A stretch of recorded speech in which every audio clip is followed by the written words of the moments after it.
Hello friends, स्वागत है आपका चैनल में। आज हम बात करेंगे अंडर रूट का बनना। मतलब ये जो सिंबल है, ये अंडर रूट है, ये बनता क्यों है और कहाँ कहाँ बन जाता है, ये कैसे कैसे बनता है, इसके बारे में डिटेल में आज आपकी हम बात करने वाले हैं इस वीडियो में। ये जो अंडर रूट होता है ना बच्चा, ये तब बनता है जैसे कोई संख्या आपको दे दी हमने 25, आपने कहा इसका स्क्वायर रूट बताइए, वर्गमूल जिसको बोलते हैं वर्गमूल।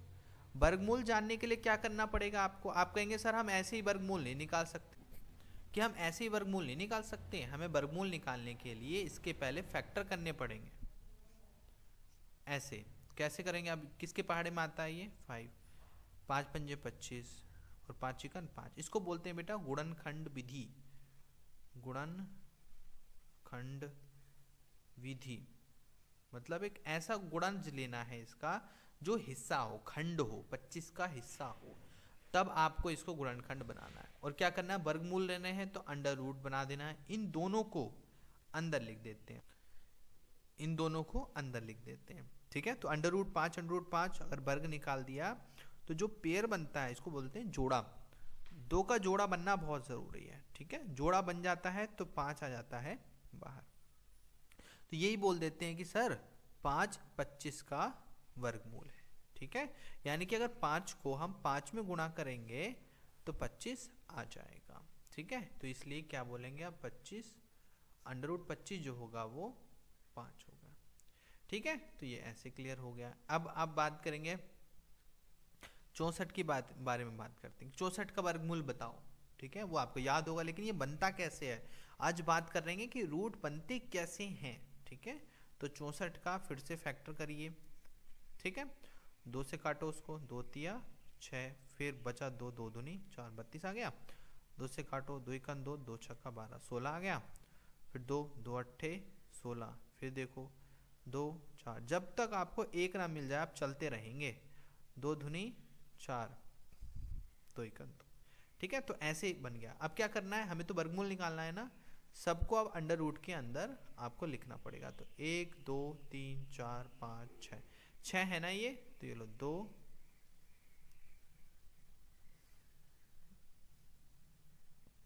3 और 3 6 हो गया। अब पेयर बनाओ भाई साहब इनका। तो ये सर इसका जोड़ा बन गया, इसका जोड़ा बन गया और इसका जोड़ा बन गया। ठीक है, जोड़े बन गए। तो अंडर रूट में से जब भी जोड़ा बनता है तो पेयर में से एक बाहर आ जाता है, मतलब एक जोड़े में से वो बाहर कर देगा आपको, इसमें से भी और इसमें से भी। ठीक है, 2 धुनी 4, 4 धुनी 8, तो यानी कि 8 को 8 में गुणा करोगे तो 64। देखो आ गया है ना। तो ऐसे ही 64 का जो वर्गमूल है वो नंबर 8 होगा। तो ऐसे ये रूट बनते हैं, इसको बोलते हैं स्क्वायर रूट। ठीक है, लेकिन ये तो पूरा पूरा हो गया सर, इसमें रूट की झलक तो हमने देखी नहीं। अब हम आपको रूट की झलक दिखाते हैं। ठीक है, अब मैं बात कर दूं आपसे कि 25 नहीं है 30 है। ठीक है, ये 30 है, 30 को रूट में बदलना है। तो मुझे तो पता नहीं, तो मैं एक रैंडम ऐसी नंबर ले लिया है मैंने, 2 फिर 15 फिर 3 पंजे 15 और 5 चिकन 5। अब देखो 30 का क्या हुआ, हमें अंडर रूट 30 निकालना है। तो इसको क्या लिख सकते हैं? वही अंडर रूट के अंदर 2 गुणा 3 गुणा 5। अब यार किसी का पेयर नहीं बनना, किसी का पेयर बन ही नहीं रहा है, तो इसका मतलब ये 30 का 30 ही लिखा जाएगा, इसका कुछ नहीं हो सकता। ठीक है ना। और क्या हो सकता है? और कौन सा नंबर सोच सकते हैं आप? कोई नंबर ढूंढ लो आप, 120 ढूंढ लो। चलो 120, ठीक है, इसका पेयर बनाओ, मतलब इसका अंडर रूट निकालना है आपको। 2 छक्का 12, 2 तिया 6, 2 15, 3 पंजे 15, 5 चिकन 5। अब देखो 20, 120 है ये, 120 इसके फैक्टर लिख लो। ठीक है, आपको अंडर रूट निकालना है ना, तो फैक्टर सारे अंडर रूट में लिख लो। 2 गुणा 2 गुणा 2 गुणा 3 गुणा 5। तो देखो पेयर बन गया, पेयर बन गया। जिसका पेयर बनेगा वो आ जाता है बाहर और बाकी रहेंगे अंदर। 2 3 5, 2 तिया 6, 6 पंजे 30, ये लो सा। अब ये रूट बन गया, इसका रूट हो गया तैयार। यानी कि अगर आपको 120 का रूट बनाना है ना, तो पूरा पूरा नहीं जाएगा, वो पूरा पूरा जाने की बजाय अंडर रूट में वैल्यू फंसी रह जाएगी। 2√30, ये इसका आंसर होगा। अब ये चेक कैसे करोगे कि आपने सही अंडर रूट निकाला है, ठीक है ना, चेकिंग भी आती है।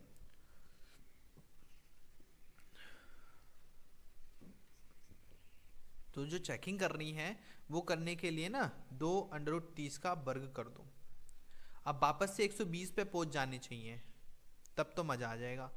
यानी कि 2√30 गुणा 2√30 सॉल्व करके वहीं पे पहुंचने चाहिए आप। 2 की मल्टीप्लाई 2 में कर दो तो 4, √30 की मल्टीप्लाई √30 में कर दो 30, तो देखो 3 चौक 12, 120 पहुंच गए 120 पर ही वापस, यहाँ जो जो आंसर था।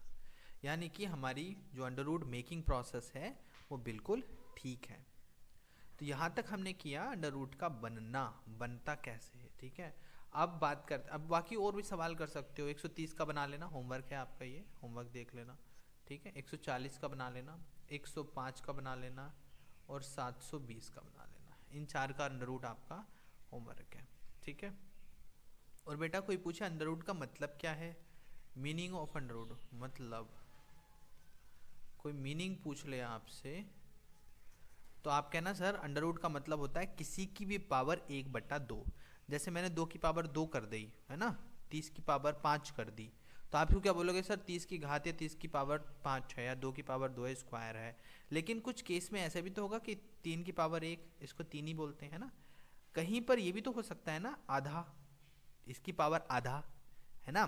तो पावर को आधा ना लिख करके उन्होंने बोल दिया कि आप इसको अंडर रूट में लिख दीजिए। इसका मतलब है 3 के ऊपर आधी पावर लगी हुई है, पावर 1/2 में है, ठीक है। तो पावर जो है वो 1/2 में है। ऐसे ही अगर मैं बात करूं, अगर अंडर रूट 5 है तो इसका मतलब है 5 की जो पावर है बेटा 1/2 लगी हुई है, ठीक है ये। और अंडर रूट 7 है तो इसका मतलब 7 की पावर 1/2 लगी हुई, ये इसका मतलब है, ठीक है ना। तो यहाँ तक हमारा था अंडर रूट का मतलब, अंडर रूट बनते कैसे हैं वो हमने सीखा। कल मैं आपको बताऊंगा कि घातें आपस में, जो घातों की गुणा मतलब मल्टीप्लिकेशन ऑफ पावर है ना, वो भी तो आना चाहिए, मल्टीप्लिकेशन ऑफ पावर।